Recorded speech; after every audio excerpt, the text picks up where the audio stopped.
Si je te dis Barodon, la voix du loup solitaire, est-ce que ça te parle? Bah moi ça me parlait pas du tout, jusqu'au jour où je débarque sur Netflix et je vois qu'il y a un nouvel animé qui vient de sortir. Et en plus c'est une création originale Netflix. Bon moi je te mens pas, au moment où j'ai découvert ce nouvel animé, j'étais déjà dans la hype Baki contre Kengan Ashura. Faut noter que Netflix a bien capté le filon. Juste une semaine avant le crossover tant attendu, il nous propose un nouvel animé sur les arts martiaux. Moi je vois ça, animé, tournoi, arts martiaux. Normal, je me suis rué sur les épisodes. Et aujourd'hui, on va en parler, je vais te donner mon avis. Je te précise quand même que cette vidéo a été écrite avant même que j'écrive la review de Baki contre Kengan Ashura. Je te la place juste ici si ça t'intéresse. Avant qu'on rentre dans le vif du sujet, si t'aimes les reviews et que t'en veux un peu plus, hésite pas à me le dire dans les commentaires. Justement, tu peux me donner des titres d'animés, même que tu veux qu'on débriefe ou quoi. Et surtout, tu lâches ton petit like parce que ça soutient la chaîne. Et non, on y va. Pour commencer, je vais te faire un résumé rapide. Le pitch de base, il est classique, il est basique, mais il est suffisant, j'ai envie de te dire. On suit les aventures de Juzo Fujimaki, un gars qui est accusé de meurtre. Bon, accessoirement, il a vraiment tué quelqu'un, mais ce qui fait qu'il est recherché par la CIA. Il sera donc contraint de participer à un tournoi d'arts martiaux organisé par les Yakuza. Tu connais le délire, ça va réunir les meilleurs combattants du monde entier, il va devoir se débrouiller avec tout ça. Ah, moi je vais être honnête avec toi, il m'en fallait pas plus pour que je regarde. Dans ces animés-là, quand je sais que ça va enchaîner les combats, etc., je m'en pète un rein du scénario. Je regarde pour avoir du divertissement. Et j'espérais justement, avant de regarder tout ça, que j'allais avoir le droit à une animation de malade mental, à des OST de fou, à des combats prenants et des techniques incroyables, etc. Bah j'ai vite déchanté, parce que pour être honnête avec toi, qu'est-ce qu'il est fade cet animé.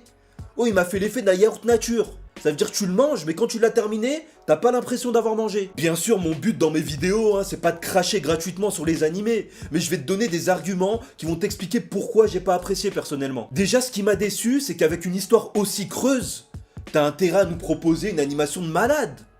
Là, pas du tout. J'ai rouillé pendant une dizaine d'épisodes, je crois. J'attendais aussi des chara-design de malade avec des persos charismatiques qu'on allait retenir pendant une dizaine d'années, mais pas du tout.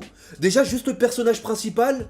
Frère, il a la dégaine du camionneur, à aucun moment tu t'attaches à lui. En plus, l'histoire déjà, elle se base sur le fait que cette personne-là a tué une autre personne. Bon, ok, dans la vraie vie, je peux comprendre, à partir du moment où t'as commis un meurtre, t'es recherché par la France entière. Mais dans un shonen, dans un animé, les gens ils tuent des personnes à l'appel.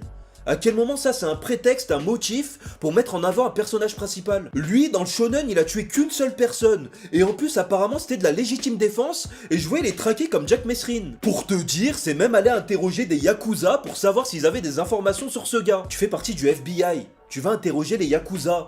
Les Yakuza, ils tuent des personnes à l'appel tous les jours. Ça te dit pas de les interpeller avant tout? Bon, le prétexte, il était bancal, mais comme je t'ai dit, je vais pas m'attarder sur le scénario parce que c'est pas ce que j'attends dans un shonen du type. Ensuite, pour débuter, on a le premier combat de Juzo. Là, il va affronter un ours, tout simplement. Bah là, je me suis dit encore une fois, on va en savoir un peu plus sur ses techniques secrètes, on va nous montrer son art martial, etc. Bah pas du tout, c'était de la merde. Déjà, j'ai l'impression que c'est fait laver par l'ours, et en plus, on était loin de Doppo Orochi, dans Baki, qui a affronté un tigre. Dites-moi ce que vous voulez, mais le timing, il est là, pour que je le compare à Kengan Ashura et Baki. Donc je vais pas me gêner pour le faire tout au long de la vidéo. Ensuite, Juzo, encore une fois, il est parti affronter un karatéka apparemment super connu et super puissant. Et là, je me suis dit, ça y est, on est dedans. On va rentrer dans un combat sérieux, on va en apprendre un peu plus, et ça va être prenant. Bah pas du tout. Ce qui m'a saoulé, c'est qu'on a des voix off super efficaces, qui expliquent la stratégie de chaque combattant.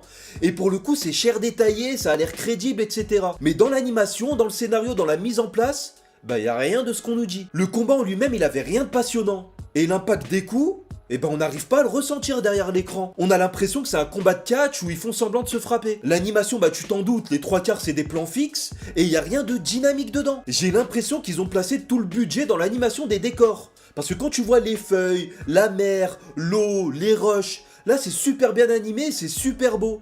Mais quand tu regardes les combats, tu te dis wesh, il se passe quoi? Moi je voulais des combats aussi fluides que les décors. C'est pas ce que j'ai eu. Les combats qui ont suivi sont pas plus prenants que ça, Moi je m'attendais que ça décolle à un moment, etc.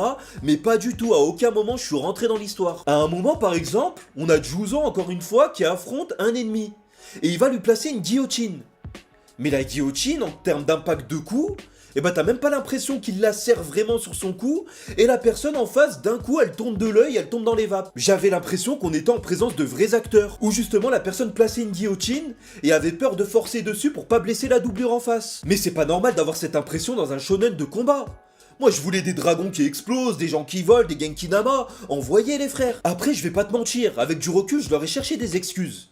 Et j'ai compris qu'ils avaient essayé d'être les plus réalistes possibles. Ce qui me fait dire ça, c'est déjà l'opening et l'ending, qui sont basés sur des vraies images de la réalité. On voit des vrais paysages, c'est pas de l'animation ou quoi que ce soit, on est vraiment ancré dans le réel. En plus, encore une fois, les techniques utilisées et expliquées sont totalement réalistes. J'avais l'impression de pouvoir les refaire dans la vraie vie avec de l'entraînement. Et d'ailleurs, les rares moments où c'était bien animé, c'était quand il y avait du grappling, des clés de bras, etc. Là, c'était super bien détaillé. Donc avec tout ça, dans un documentaire ou avec de vrais acteurs dans la vie réelle, y a pas de souci, je regarde sans problème et ça passe bien. Mais dans un shonen, les frères, faites péter les kamehameha. Et un petit détail aussi que j'ai trouvé assez réaliste et assez malin, c'était dans les dessins. On avait vraiment une différence entre les personnes qui pratiquaient le MMA, le grappling, la lutte, avec les autres personnes.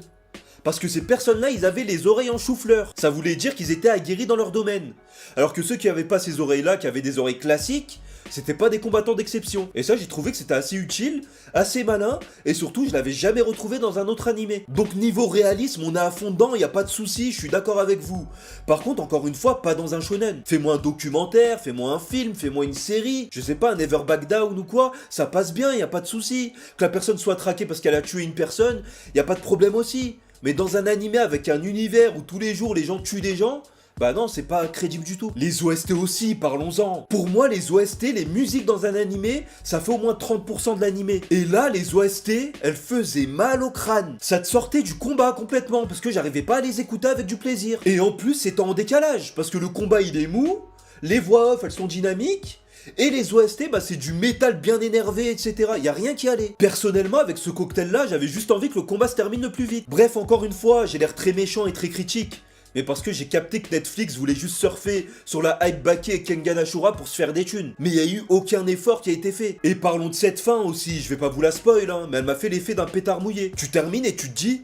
Putain, tout ça pour ça? Maintenant, de ton côté, je te laisse me donner ton avis dans les commentaires et si t'as apprécié, bah donne-moi des arguments, on en discute. Mais moi, personnellement, cette vidéo, je l'ai écrite il y a à peu près 3 semaines. Et là, j'ai dû la réviser pour la faire devant vous.